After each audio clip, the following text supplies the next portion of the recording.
Tara chong, luto tayo ng beef broccoli na hindi na kailangan pakuluan ng matagal yung karning baka. Tara na, sundan nyo lang yung video.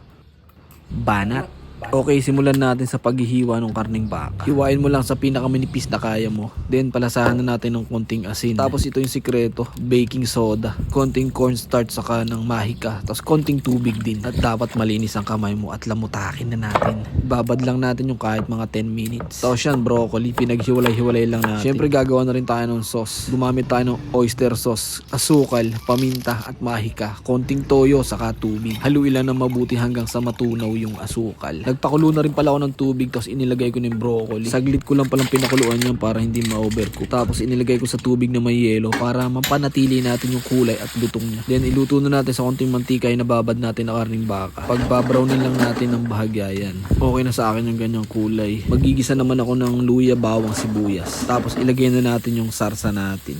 Halu-haluin lang natin yan. Tapos ilalagay na rin natin dyan yung karning baka. Tapos tignan mo chong, lalapot na ng kusa yan. Dahil dun sa nilagay na natin kaagad na cornstarch kanina. Ganda ng kulay. Ilaglag na rin natin yung broccoli natin. Tignan mo naman, napakaganda ng kulay. Tapos yun, luto na. Plating na natin. Dinagdagan ko na rin ng pritong itlog, pampapogi lang. Mabisa talaga yung baking soda, chong. Napalambot niya talaga yung karning baka. Try nyo na rin. Tara na. Banat.